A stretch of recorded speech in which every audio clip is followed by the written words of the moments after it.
about to listen to the Dr. Daliah Show. Sassy, stimulating medical talk radio. Any medical advice Dr. Daliah Wax gives on her show should not be substituted for an actual visit to your medical provider. And now, here's Dr. Daliah.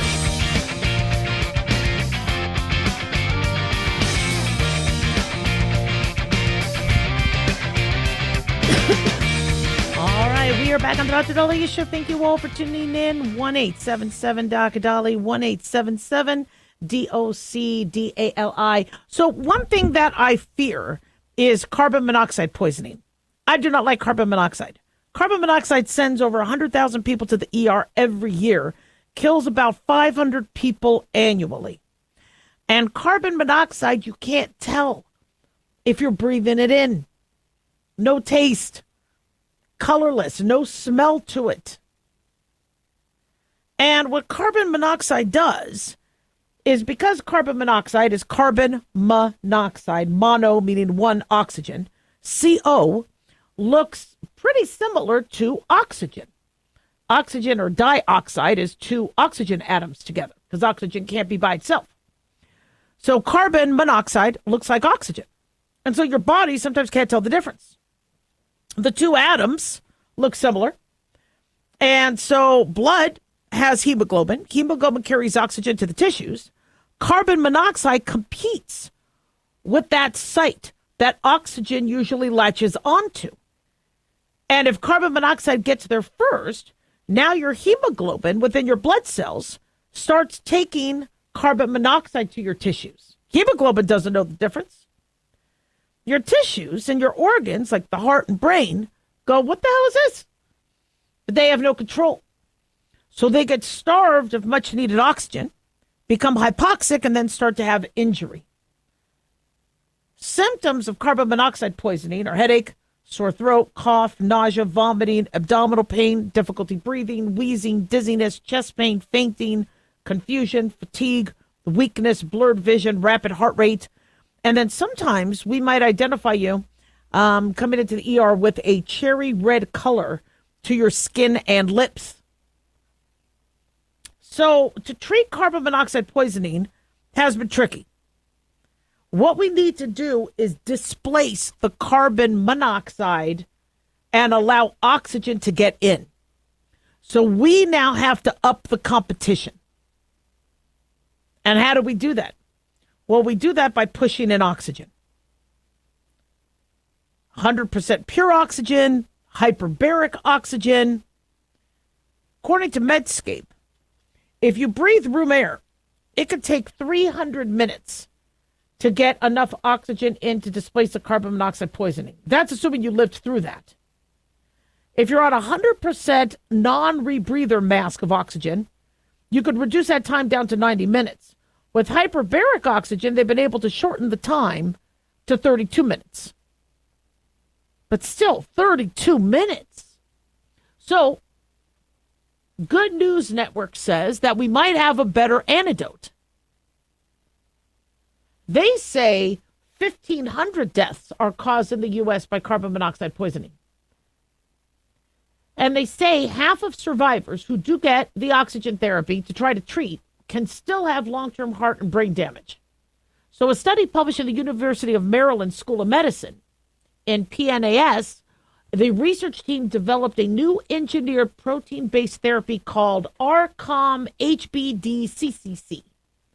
Now, how that works is while you're trying to get oxygen to displace the carbon monoxide on the hemoglobin, it acts like a sponge to soak up the carbon monoxide from the blood, kind of like a chelating agent.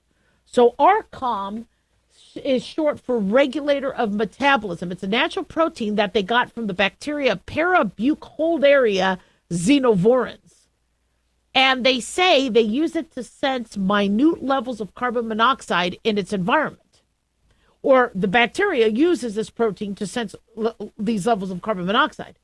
So researchers engineered a version that is highly selective, grabbing carbon monoxide without interfering with the oxygen or other important molecules in the bloodstream, like your nitric oxide and other things that you need for your blood pressure and vessels. So being able to capture this carbon monoxide and then allow oxygen. In fact, the carbon monoxide, they're saying, has a 200 to 400 times greater affinity than oxygen with hemoglobin. So hemoglobin almost prefers it because it knows how to wiggle its tushy in, to the little seat. So carbon monoxide can kill you. Where does it come from? Well, anything that burns or combusts. It's created during the incomplete combustion of fuels like wood, natural gas, coal, propane. And if air quality is poor, if temperature is low, carbon monoxide can get formed. Now, during a complete combustion, you get water and carbon dioxide, but an incomplete combustion ends up forming carbon monoxide. You'll get this from tobacco smoke, fires, fireplaces, generators, water heaters, grills, clothes dryers, vehicles, landscape tools, wood stoves, gas stoves, furnaces, boilers, and power tools. Now, we're coming into the colder season. I love this time of year, but unfortunately, this is where we start to see more carbon monoxide poisonings and deaths. Because let's say you lose power and you go, I got a generator, or we're going to try to heat the home. If you don't have proper ventilation because you're afraid to open a window because of the cold, you could then collect carbon monoxide poisoning. You have to have your living space monitored, so get a carbon monoxide monitor. There are portable ones. So when you travel, if you think you're going to be in a cabin or in an Airbnb or something that could be leaking, have a portable carbon monoxide monitor. They're not that expensive. Then avoid fires and any sort of products in closed spaces. If you have a water heater, make sure there's an opening to the outside so the carbon monoxide doesn't fill up, the house. Don't sit in your car in the garage to listen to a song. Shut the car off. Avoid running your car within closed spaces. Always check your exhaust system regularly to ensure carbon monoxide is not leaking into the vehicle. But, I think Weird Al Yankovic's parents both died while they were watching TV because their generator was emitting this. So it's tragic how this stuff happens. But I love that we might have a new cure. 1-877-DOC-DALIAH. Don't go away.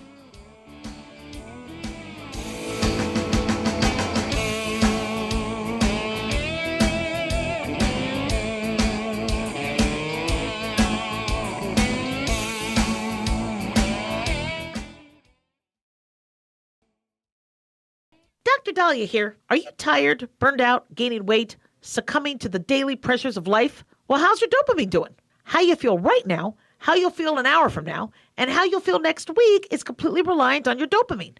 Our daily motivation and willingness to push through challenges depends on the intricate chemical process dopamine provides. Christian Kalikas and I created Deploying Dopamine, a book that tells you what dopamine is, when it dysfunctions, and how to successfully deploy it when needed. Find Deploying Dopamine on Amazon today. Check it out. Carl Amari here to tell you about our newest website for old-time radio lovers. It's 100radioshows.com. At this site, there are 5 old-time radio shows waiting for you to download free as our gift to you, and be sure to browse the additional 700 old-time radio shows available to you for 70% off by using the promo code RADIO at checkout. This is a limited-time offer, so log on to 100radioshows.com. That's 100radioshows.com. This is an urgent announcement for anyone that's $10,000 or more in debt. Before you make another minimum payment, you need to know there are special programs that can completely free you of your debt. Total Financial Freedom can help you become debt-free in months instead of years. Resolve your credit card debt, signature loans, department store cards, internet loans, and timeshares. Call Total Financial Freedom now at 800-878-6020 for a free consultation. For 16 years, Total Financial Freedom has helped thousands get out of debt. You can feel confident when calling because Total Financial Freedom is A+ rated by the Better Business Bureau. Battling for years and years stuck in the endless cycle of minimum payments could take decades. You have the right to get your debt resolved and substantially reduce your monthly payments. Call Total Financial Freedom now at 800-878-6020. That's 800-878-6020. 800-878-6020.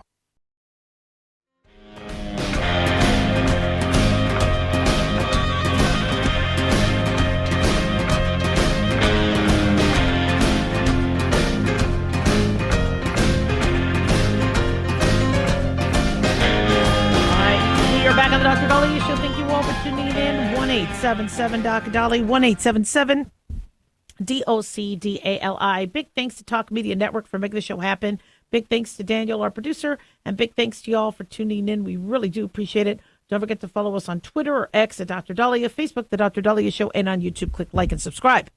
So would you want AI teaching your students, teaching your kids?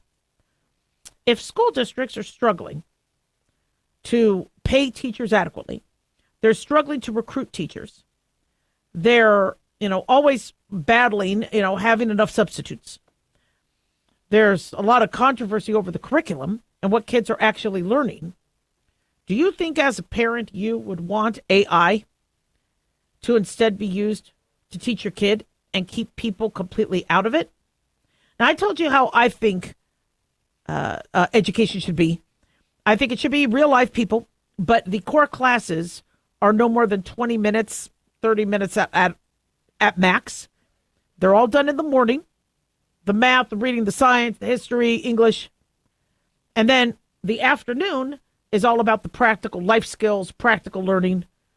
The kids, depending on their age group, learn about the trades, learn about all the different careers that are out there, learn how to hunt, learn how to fish, learn how to farm, learn how to garden, learn self-defense, learn first aid, practical stuff, so that by the time they are 16 years old and they finish their sophomore year, they have a pretty good idea of what they think they might be interested in.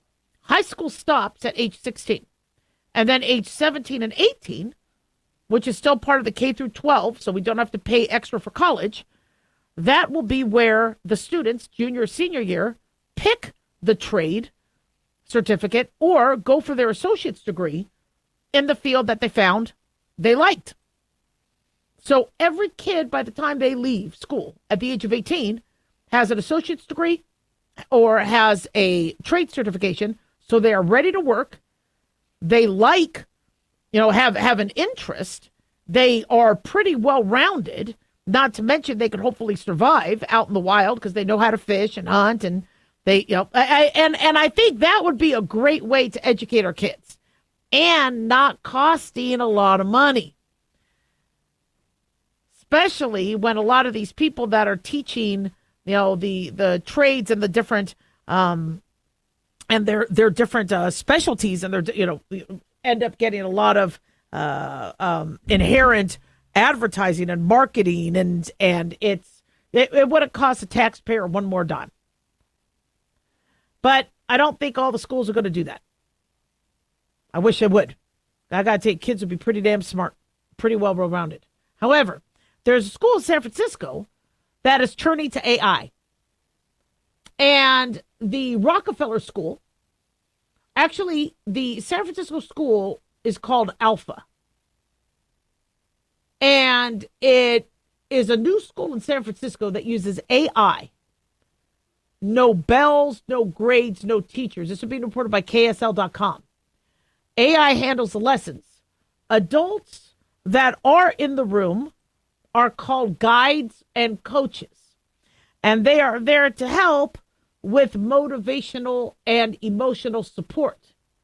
Students spend just 2 hours on core subjects, which, by the way, that's what I support. None of this 8-hour day.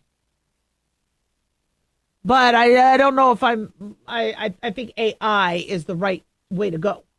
But the students spend 2 hours a day on core subjects, all taught by AI-powered apps, which, according to the school, do not have chat functionality. They use a vision model to watch the screen and coach.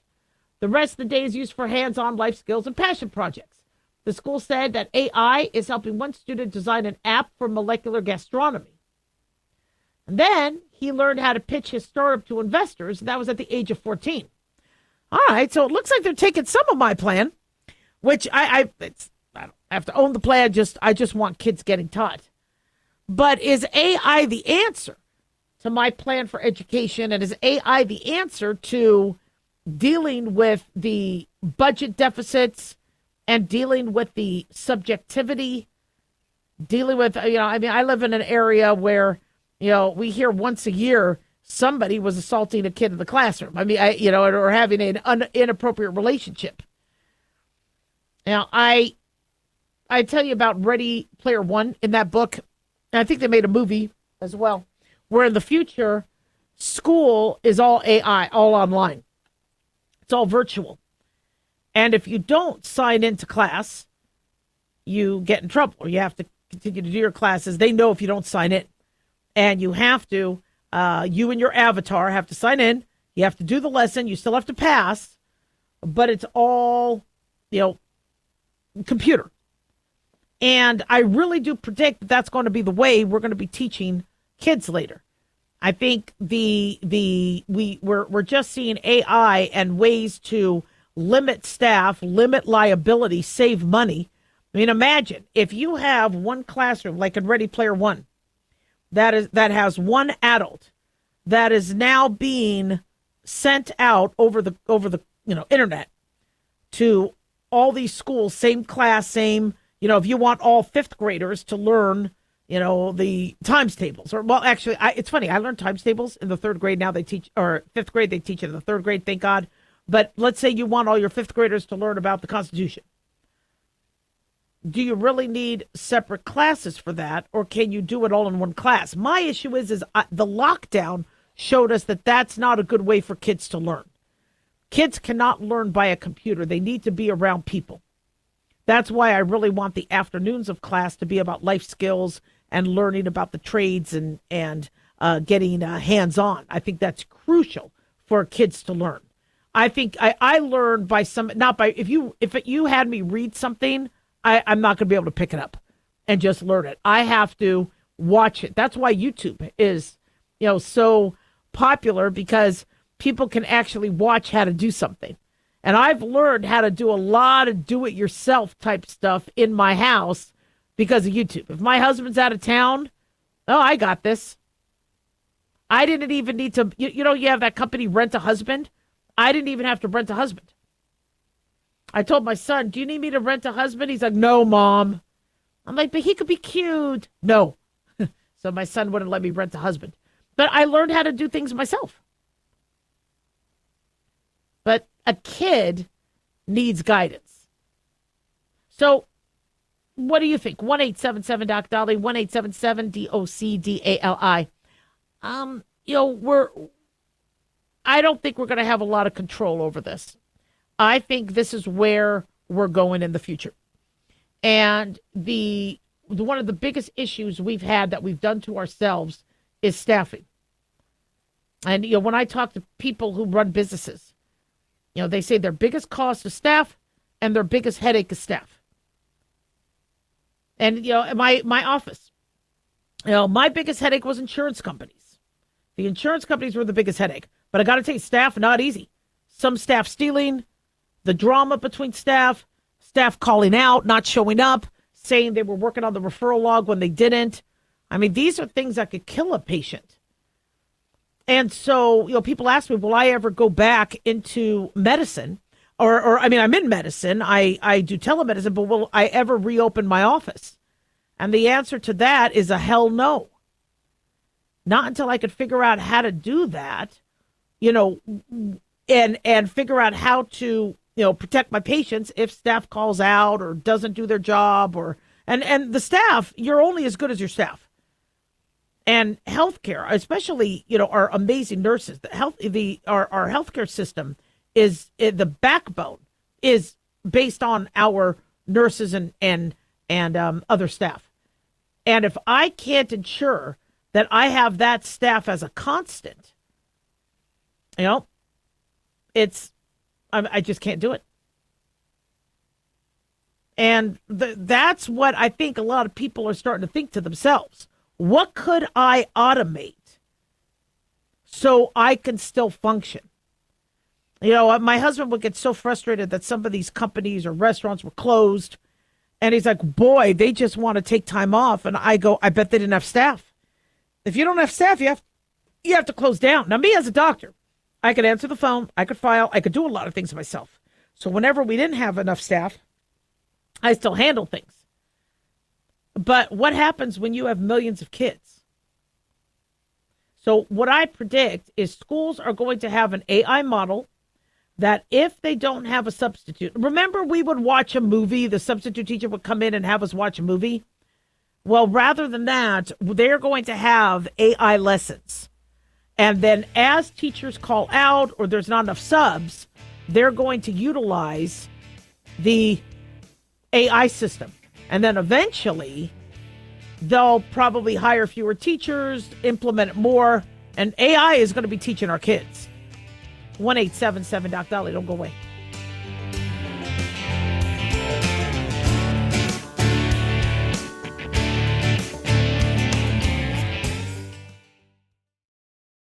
At Hot Shot Secret, we share the science behind common diesel problems and their solutions. For example, Diesel fuel cetane levels. in many states, the cetane rating in diesel fuel is 42 to 45. Most diesel engines operate more efficiently with a cetane rating of 48 to 50. One treatment of Hot Shot Secret Diesel Extreme will raise your cetane 7 points, increase fuel economy, and improve cold starts. Due to a cleaner burn, there are less hydrocarbons and particulate matter in your exhaust. This reduces the blockage of your diesel particulate filter. Using Diesel Extreme generates 83% less DPF regeneration. The 6-in-1 Diesel Extreme formula also includes the most concentrated detergent on the market, lubricity enhancer, water demulsifier, rust and corrosion inhibitors, and a fuel stabilizer. Hot Shot Secret Diesel Extreme is available nationwide at truck stops, fine farm and auto stores, and online at hotshotsecret.com. Hot Shot Secret. Powered by science.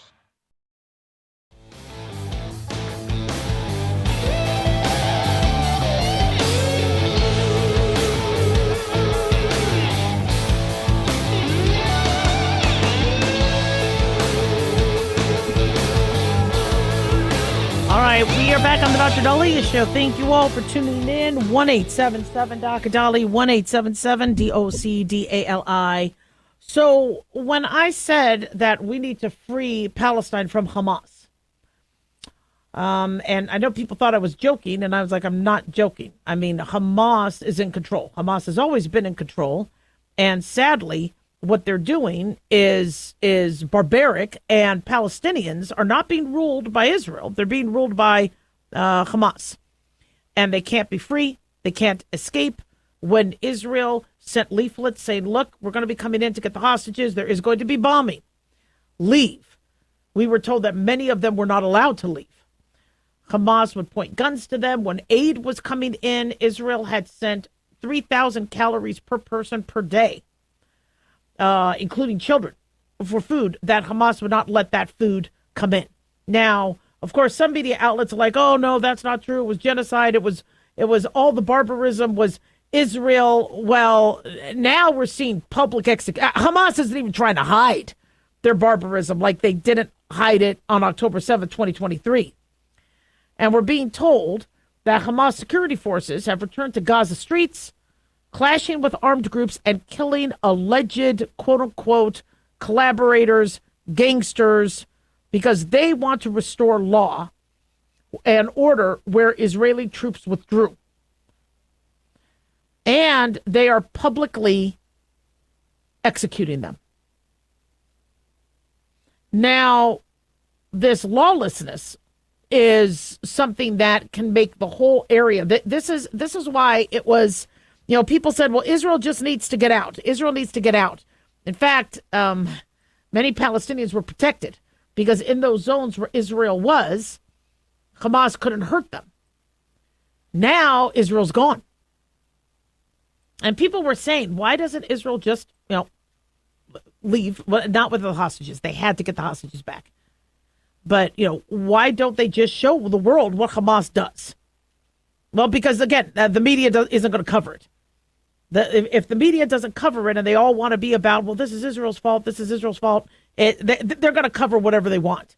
And, again, we want to protect all individuals, Palestinians, Gazans, Jews, Israelis, everybody. Christians. But unfortunately, Hamas does not want to disarm, is not fully accepting the terms of the peace deal. Thank God they let the 20 hostages go. They took 250, but murdered the majority of them. So the 20 left, thank God, 20 souls are left, have come home. Well, now comes the hard part. And if you thought that was hard, which was, is how to then make sure that Gaza, is going to be safe for Gazans. See, the reason why Israel pulled out was because there was so much pressure, and they pulled out back in 2005. They have not been running Gaza since. I know, these idiots on college campuses are calling it apartheid and colonization and all the other stuff that they're accusing Israel of doing. But Israel pulled out saying, look, you guys want to govern yourselves? If this is what you want, it's all yours. And you saw what they did. The problem is not only were they hurting Palestinians, but then they threatened Israelis. And so this peace deal has to ensure that they could never attack Israel again. And Hamas is free to go. They are free. They are not going to be, it's not going to be like, the Nuremberg trials, and, they are free to leave. Go to any country you want. It's just no country wants them.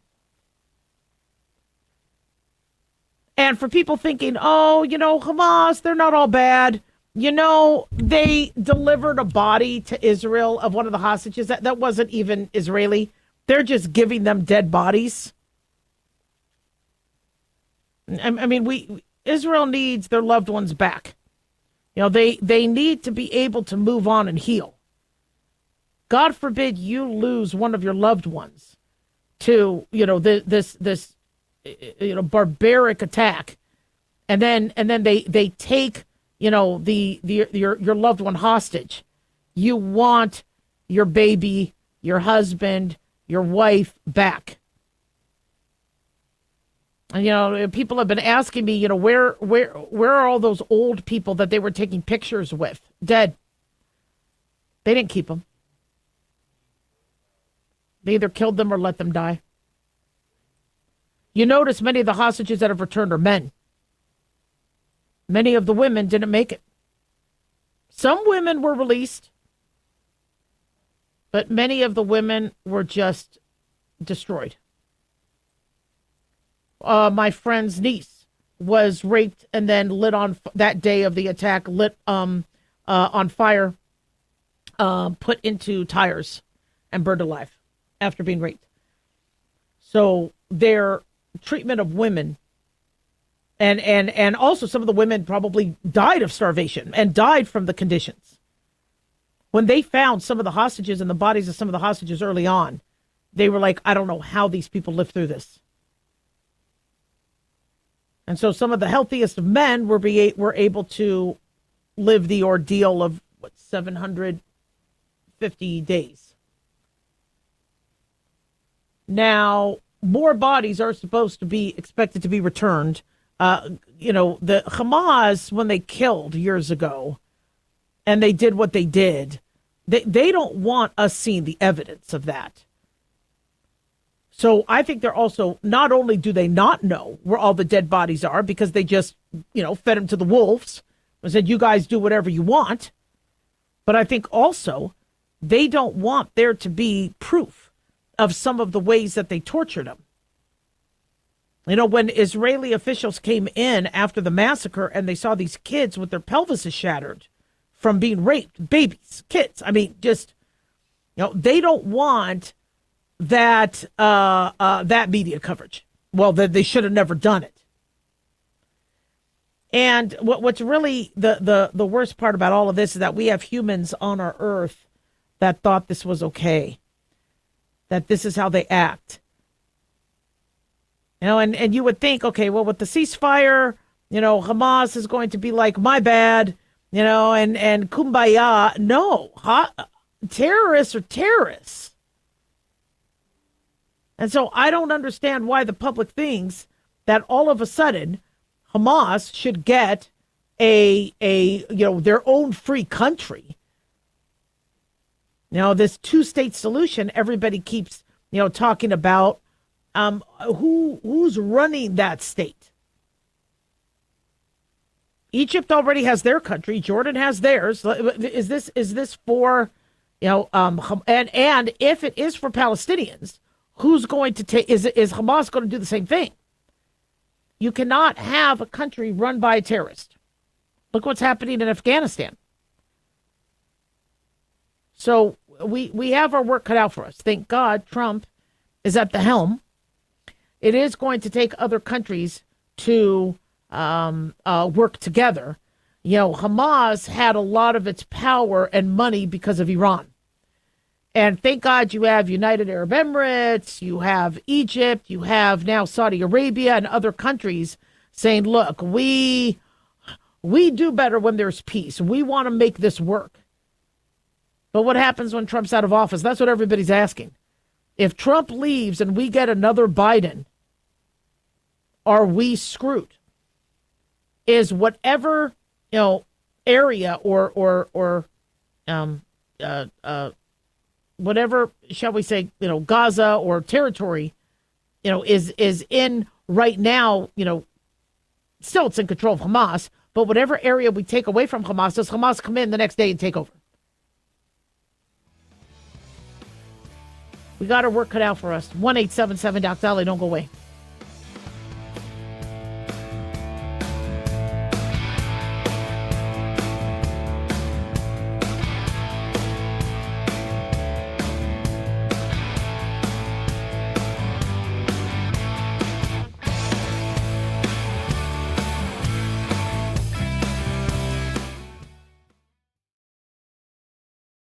Carl Amari here to tell you about our newest website for old-time radio lovers. It's 100radioshows.com. At this site, there are 5 old-time radio shows waiting for you to download free as our gift to you, and be sure to browse the additional 700 old-time radio shows available to you for 70% off by using the promo code RADIO at checkout. This is a limited-time offer, so log on to 100radioshows.com. That's 100radioshows.com. Have you ever thought you'd like to buy and sell houses but didn't know how or where to get the money? My name is Ron LeGrand, and over the past 40 years, I've bought over 3,000 houses without using my money or credit and taught thousands to do the same. Today, even in a virtual environment, we buy nice houses in nice neighborhoods using no banks, realtors, contractors, or other costly entanglements, and build huge cash flow and wealth without the hassle of tenants, all without credit and little or no money. You don't need a license or experience, and I'll show you exactly how it's done. Text FREE to 99799, and I'll send you my free training. I promise you I'll change the way you think about real estate and open the door to a new lifestyle that doesn't involve risk or rehabs and can quickly replace your current income. Text FREE to 99799, and let me show you how to take your life back and build cash flow and wealth from your home. That's FREE to 99799. Again, FREE to 99799. As an organ donor, your story doesn't have to end. The good in you can live on. In fact, you could save up to 8 lives and restore sight and health for many more. Sign up right now online as an organ, eye, and tissue donor. You'll be happy you did. And just maybe, someone else will be happy too. Go to organdonor.gov. It saves lives. U.S. Department of Health and Human Services, Health Resources and Services Administration.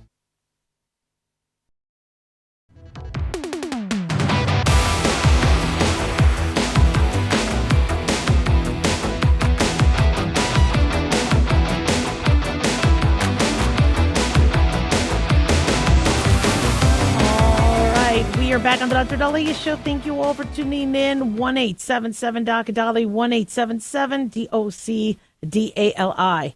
So it's been nearly 100 years since Sir Alexander Fleming, Scottish biologist, was messing around in a lab at St. Mary's Hospital of London back in 1928. And he had a petri dish of Staphylococcus bacteria. And I guess some mold got on it. And mold started growing on his petri dish. But on your petri dish, when you have something that is bactericidal, killing the bacteria, you get a little border, almost a disc area that almost pushes back the bacteria and clears the area. So if you ever see a contaminated, boy, have I contaminated Petri dishes. I was the contaminated queen. I really need to do a better job not contaminating my Petri dishes. And then I had to throw them all out, and love micro, but that was always hard. But when you see that, when mold starts to have an effect on the bacteria, Fleming was like, wait a second. This mold is producing a substance that is inhibiting the growth of the bacteria. Now, the mold was later identified as Penicillium notatum. The substance that he named that inhibited the growth of bacteria became penicillin. This laid the groundwork for us to later use penicillin as an antibiotic. The mass production happened in the 1940s. I believe researchers such as Howard Florey and Ernest Chain of Oxford, American drug companies also got involved. And I believe they used a new strain of this mold found on cantaloupe. So an accidental discovery made such a life-saving change for us, which is why I'm a huge fan of, anecdotal advice and experimentation, not gain of function research, but because sometimes the next best discovery is, something that you weren't looking for. We always tell you you'll find love when you stop looking for it. When I said I'm done with dating, I'm done with guys, I'm not dating anymore, then all of a sudden, Corey was available, and it was, oh, man, where were you my whole life? So, I knew him earlier, and, he was dating others, and I didn't think he finished sowing his oats, but now he was ready to date me. So once you stop looking, sometimes that's where you find something. And so our research eventually gets refined. By the 40s, we ended up being able to produce penicillin. This helped our soldiers in World War II. Drug companies worked with the U.S. Department of Agriculture, and they were able to make a higher yielding strain of Penicillium mold, now P. chrysogenium, which they found on a moldy cantaloupe in Illinois. This new strain then helped mass production and widespread use. So the history of penicillin then, is fascinating. And then I guess we started to synthesize it in the 50s. And here we are today with multiple different antibiotics. And penicillin was the start of us being able to fight infection, increase our longevity, and save lives. And it was amazing. The problem we have now is that these drugs are decades old, and the bugs that used to be sensitive to and weak and vulnerable to have gotten smarter. And when you have a bacteria or a fungus or a virus that can outsmart our treatment, we call them super bugs. The World Health Organization is saying that 1 in every 6 bacterial infections are resistant to antibiotics. So the World Health Organization has called for antibiotic medications to be used more responsibly. Based on data, according to Fox News, from more than 100 countries between 2016 and 2023, the health agency determined that resistance to antibiotics rose 40% in infection samples. So our Acinetobacter, our E. coli, our Klebsiella, our Neisseria gonorrhea, our non-typhoid Salmonella, Shigella, Staph, Strep. We're struggling in terms of our antibiotic punch and efficacy. And when you have gram-negative drug-resistant bacteria like E. coli or Klebsiella pneumonia, that could lead to sepsis, organ failure, and death. Same thing with MRSA, methicillin-resistant staph. So our antimicrobials, whether they're antivirals, antifungals, antiparasites, we have our work cut out for us. Now, how do we do that in the age of telemedicine? So in the age of telemedicine, See, before, somebody would come in saying, I have strep. I could smell your strep before I even walked into the room. And then if it looked like strep, I didn't have to test you. But for these individuals saying, I know I have strep, we in the clinic or in the urgent care will swab you. If you're negative for strep, you don't get the antibiotic, unless, of course, we think you have bacterial pneumonia or an ear infection or something else. With telemedicine, it's different. With telemedicine, people are saying, I have strep, and you have some doctors not following antibiotic stewardship going, well, here's your antibiotic. And we've had some people where they had flu or COVID that whole time, and they never got treated correctly. And so with telemedicine, even though the companies are trying to ensure that we're not overprescribing antibiotics, there's still a lot of doctors saying, I believe you, here's the antibiotic. Also, you have patients who are threatening to review them poorly. And since doctors get fired for poor reviews, they're like, look, I'm not going to get fired if I give an antibiotic. So let me protect myself from bad reviews. Same thing I'm seeing. Doctors are saying that their Yelp reviews are hideous because they're trying not to overprescribe antibiotics. So they're like, forget it. I can't let it ruin business. Okay, we have a job to do. But also as a patient, I get that if I think I need an antibiotic and I'm going to feel better, I'm not going to say, you know what? I'm worried about antibiotic resistance. I think I'll pass on my antibiotic. That's okay. Let's, try to, take one for the team. When you're feeling bad and you got to get to work and you got to deal with the kids and, you got responsibility and you're like, look, I feel better on the antibiotic. I get that. All right. I tell you, that Z-Pak, wow. That Z-Pak was a wonder drug. The problem is the Z-Paks aren't working that well anymore. And what happens when your antibiotic doesn't work? It's scary. And people who overtake antibiotics seem to have higher tolerance and are helping promote resistance.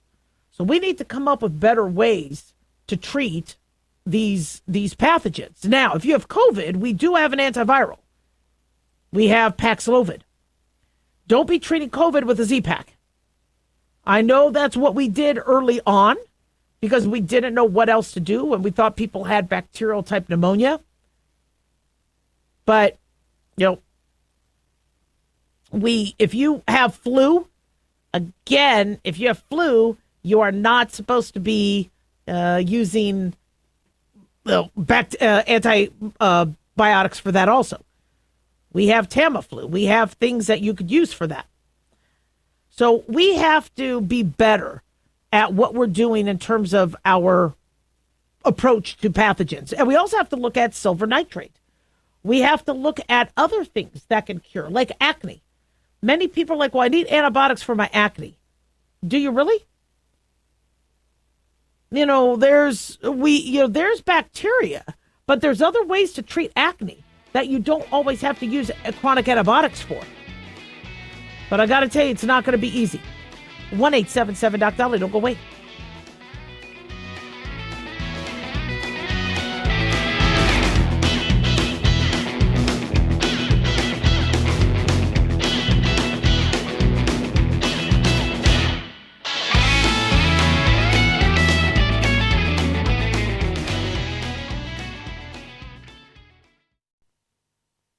Hey guys, it's Dr. Daliah. Fantasy football season is coming, but sadly, too many of you are taking the bench while the country takes part in one of the most exciting and lucrative industries out there. Don't know how to play? Well, huddle up and listen. Paul Kalikas and I have written a fantasy football pocket guide for beginners. This book walks you through the basics and shows you how simple and lucrative joining or creating a fantasy football team can be. Read our fantasy football pocket guide for beginners found on Amazon or follow the links on X and Facebook. That's Fantasy Football Pocket Guides for Beginners. Don't be left out.